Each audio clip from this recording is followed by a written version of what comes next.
함께 성경 읽겠습니다. 누가복음 10장 1절부터 11절 말씀입니다. 그 후에 주께서 따로 70인을 세우사 친히 가시려는 각 동네와 각 지역으로 둘씩 앞서 보내시며 이르시되 추수할 것은 많되 일꾼이 적으니 그러므로 추수하는 주인에게 청하여 추수할 일꾼을 보내주소서 하라.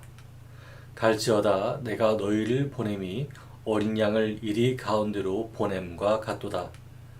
전대나 배낭이나 신발을 가지지 말며 길에서 아무에게도 문안하지 말며 어느 집에 들어가든지 먼저 말하되 이 집이 평안할지어다 하라.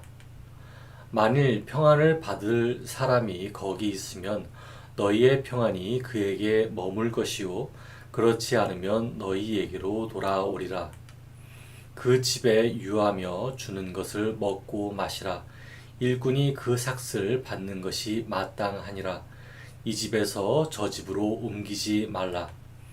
어느 동네에 들어가든지 너희를 영접하거든 너희 앞에 차려놓는 것을 먹고 거기 있는 병자들을 고치고 또 말하기를 하나님 나라가 너희에게 가까이 왔다 하라. 어느 동네에 들어가든지 너희를 영접하지 아니하거든 그 거리로 나와서 말하되 너희 동네에서 우리 발에 묻은 먼지도 너희에게 떨어 버리노라. 그러나 하나님의 나라가 가까이 온 줄 알라 하라. 아멘. 오늘은 여러분께 파송된 제자가 짊어지는 짐이라는 주제로 말씀을 전하겠습니다. 저와 여러분은 성도입니다.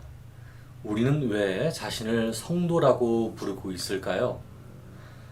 예수님을 주님과 선생님으로 배우고 그렇게 살고 있기 때문입니다. 다시 말해 우리는 예수님이 우리의 인생의 주인이라는 것을 인정합니다. 예수님이 인생을 사는 법을 알려주시는 선생님이라고 하는 것을 인정합니다. 그래서 우리가 예수님을 주님으로 고백하고 선생님이라고 고백하죠. 예수님, 당신이 내 인생의 주인이니까 저를 이끌어 주세요. 예수님, 당신이 내 인생의 선생님이니까 저를 가르쳐 주세요. 합니다. 그런데 여러분, 우리가 하는 고백이 그냥 고백으로 끝나게 되던가요? 아니죠. 고백이 있다면 그 고백에 맞는 행동을 하게 됩니다. 예를 들어 볼게요. 어느 청년이 회사 면접을 보았습니다. 면접에 통과되고 회사 연수를 받았죠. 청년은 연수 기간 동안 선배들 아래에서 회사에 대한 이해와 돌아가는 일을 배우게 되었습니다. 그래서 이 청년은 회사에 대한 이해를 가지게 되었고 회사 일을 하는 법을 체득했어요. 어느 정도 배움의 시간이 지난 후에 이 회사는 청년에게 재능에 맞는 부서 일을 맡기겠다고 이야기합니다. 회사를 다녀보신 분은 아시겠지만 연수를 받았다고 해서 모든 회사 일이 만만해지는 것은 아니잖아요.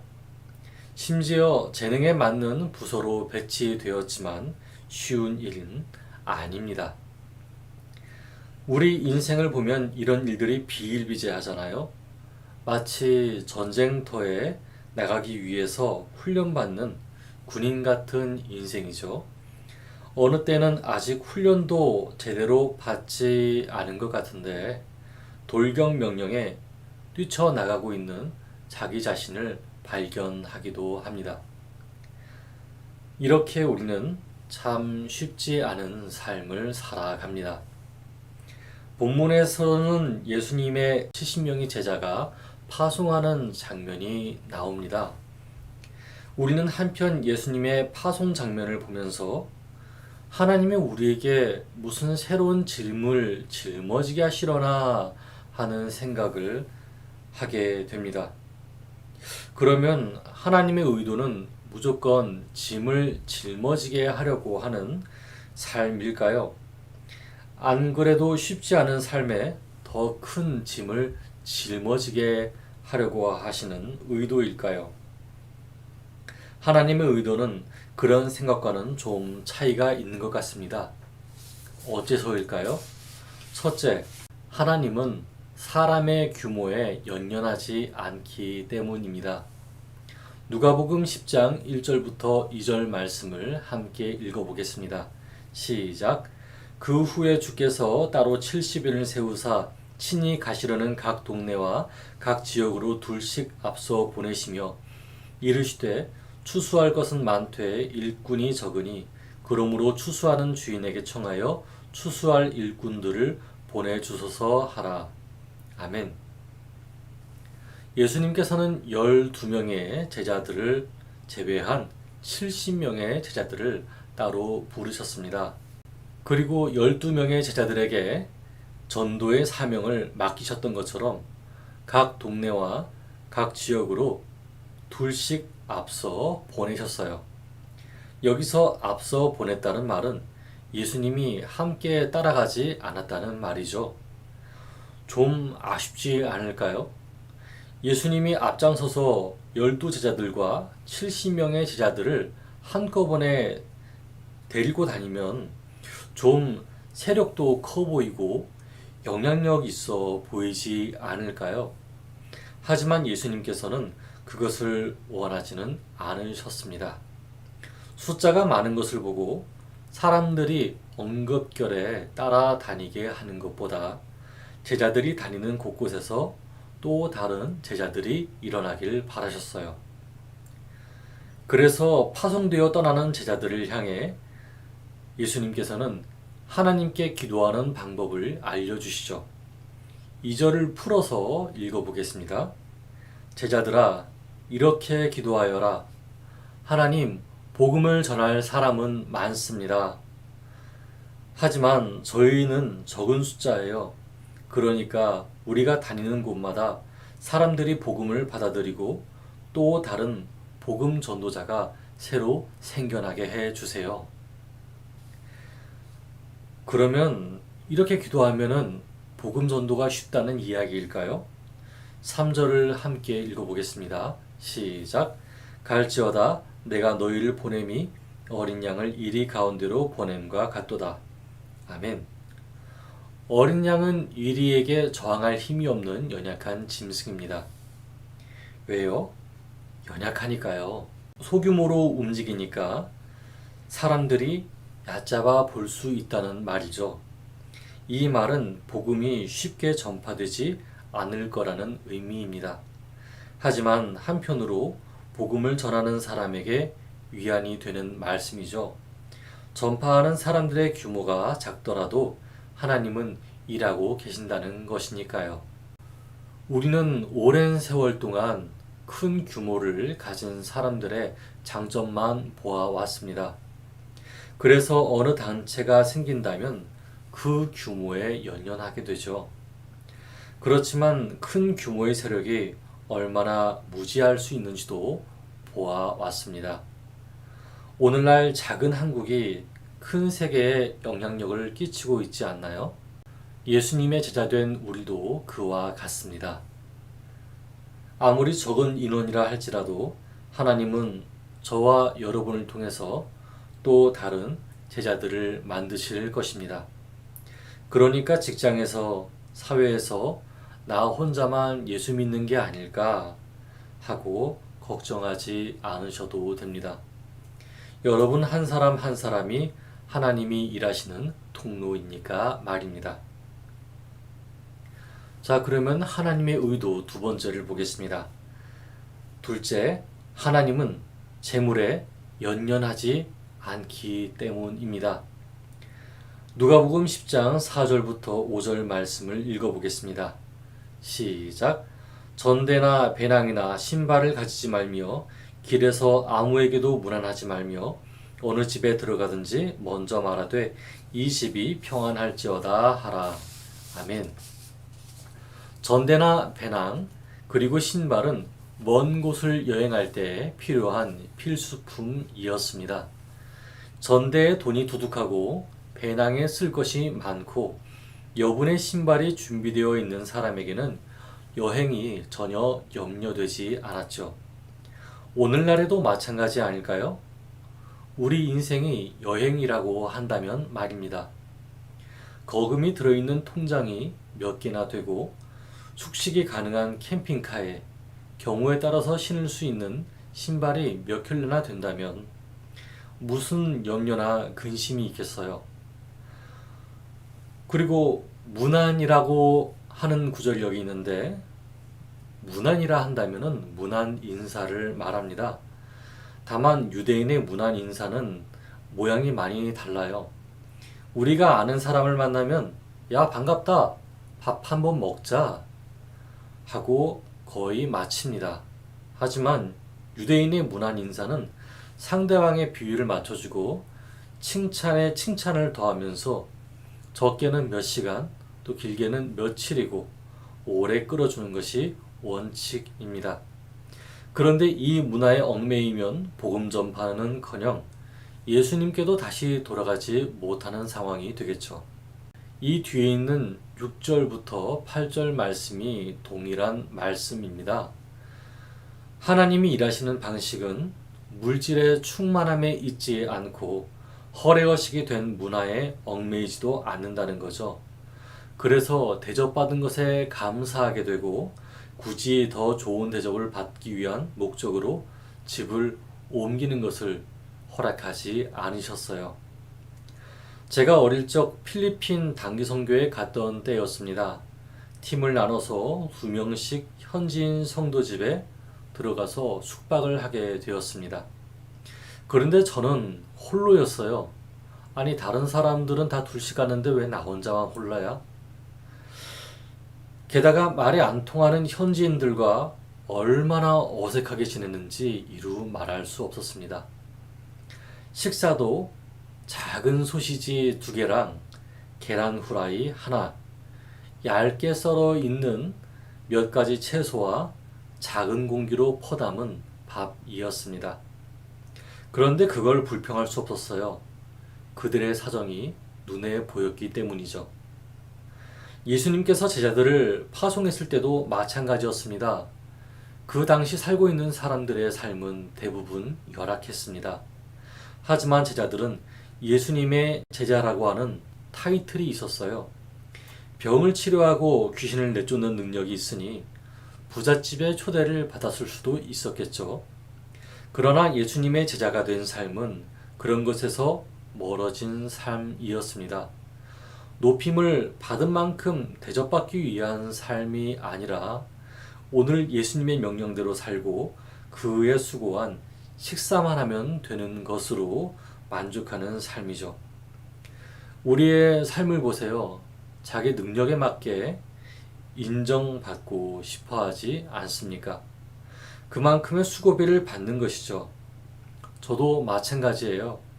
그만큼의 보상을 받고 싶어 합니다. 재물에 쉬 연연하게 되죠. 그러나 정도껏이라고 하는 것은 분명히 존재합니다. 불공정한 것이 아니라면 놓아야 할 욕심을 버리는 것이 좋습니다.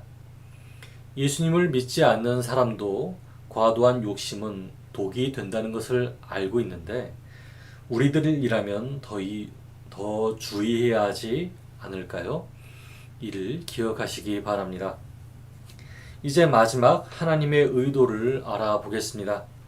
셋째, 하나님은 결과가 아니라 과정을 보시기 때문입니다.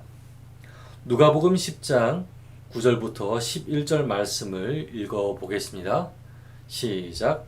거기 있는 병자들을 고치고 또 말하기를 하나님의 나라가 너희에게 가까이 왔다 하라. 어느 동네에 들어가든지 너희를 영접하지 아니하거든 그 거리로 나와서 말하되 너희 동네에서 우리 발에 묻은 먼지도 너희에게 떨어버리노라. 그러나 하나님의 나라가 가까이 온 줄을 알라 하라. 아멘. 제자들은 자기들이 다녀야 할 마을들을 다니게 되었습니다. 거기서 병자들을 고치고 복음을 전파했죠. 제자들은 그 마을에 하나님의 능력을 나타내기도 하고 하나님의 나라가 가까이 왔다고 이야기했습니다. 제가 볼 때 이런 일들을 거절할 사람이 있을까요? 하지만 생각지 못한 일들은 벌어집니다. 바로 제자들을 받아들이는 마을이 있었고 받아들이지 않는 마을이 있었다는 것이죠. 제자들이 하나님의 능력을 나타내는 것도 불쾌하고 하나님 나라가 가까이 왔다고 말하는 것도 불쾌한 마을입니다. 이 경우가 뭐냐 하면 첫째로 자기 마을의 병자들이 고쳐지는 것을 원하지 않는 마을이라는 거죠. 참 이기적인 생각을 가진 마을입니다. 둘째로는 하나님의 나라가 오기를 거부하는 마을입니다. 지금 만일 하나님 나라가 오게 되면 지금까지 살아왔던 자기들만의 삶의 방식을 버려야 하니까 그것이 귀찮은 마을이죠. 다시 말해 그 마을은 악독하고 이기적이며 세상 권세에 취해 있는 마을이라는 것입니다. 그 당시에도 그렇고 중세시대와 근대시대를 지나 오늘날 현대 사회에서도 이러한 마을들이 보입니다. 수많은 선교사들이 희생해도 좀처럼 돌이켜지지 않는 마을들이 있어요. 그러나 여러분, 하나님께서는 새로운 제자를 결실하지 못했다고 해서 헛되다고 말씀하지 않으십니다. 시간 낭비했다고 이야기하지 않으십니다. 했는데 안 되는 것과 애초부터 안 한 것이 둘 다 차이가 나는 것과 마찬가지죠. 실패는 경험이 되지만 아무것도 하지 않으면 경험이 생기지 않는 것 같습니다. 여러분도 아시다시피 하나님은 어떤 짓을 해도 결과만 좋으면 된다 라고 하는 말에 동의하지 않으세요. 그리고 반드시 열매가 있어야 한다 라고 하는 법칙도 없으십니다. 그래서 예수님의 제자된 우리에게는 짐이 크지가 않아요. 여러분, 이 세상은 성과주의입니다. 수지타산이 맞지 않는다고 해서 노동자들을 강제 퇴출시키기도 하죠. 하지만 하나님께서는 수지타산을 생각하지 않는 분이십니다. 애초부터 수지타산을 생각하셨다면 처음부터 이 인류에게 별 볼 일 없다고 생각하셨을 거예요. 하지만 그렇지 않았던 것이 사랑으로 오셨던 분이기 때문이죠. 그래서 예수님의 제자로 부름을 받은 우리는 사람의 규모나 재력이나 결과에 그리 연연하지 않아도 됩니다. 우리가 할 수 있는 만큼만 하면 이후에는 하나님이 일하시는 거예요. 이것이 신앙인의 삶이고 믿음 생활입니다. 하나님의 넉넉한 배려와 사랑을 만끽하는 삶인 것이죠. 오늘도 하나님은 우리에게 이 넉넉한 배려와 사랑을 주기 원하십니다. 그러니 여러분, 생활터전에서 자유롭게 전도하세요. 넉넉한 배려와 사랑이 가득 찬 하나님께서 여러분을 인도하실 것입니다. 그리고 이 땅에 천국을 이뤄가게 하실 것입니다. 이 하나님을 마음속에 품고 오늘도 믿음의 삶을 살아가는 저와 여러분 되기를 바랍니다. 함께 기도하겠습니다. 하나님, 저희가 하나님 말씀을 들었습니다. 저희는 예수님의 제자로 부르심을 받았습니다. 하나님, 저희는 이 세상을 살면서 하나님의 생각과 반대인 것을 많이 배워왔습니다. 많은 사람이 몰려있는 곳에 함께 몰려있기를 원했습니다. 많은 재력이 있어야 무엇을 이룰 줄 알고 있었습니다. 많은 결과물이 있어야 인정받을 줄 알고 있었습니다. 그러나 하나님을 의지한다는 것은 그런 것과 달랐습니다. 특히 제자된 삶에서 복음 전파한다는 것은 그런 부담감과 전혀 다른 곳에 있었습니다. 하나님, 지난날에 저희의 어리석음이 얼마나 많았는지요. 이제 하나님과 함께 가고자 합니다. 저희의 마음을 붙들어 주시고 세상의 판단을 갖고 전도하지 않게 하여 주시옵소서.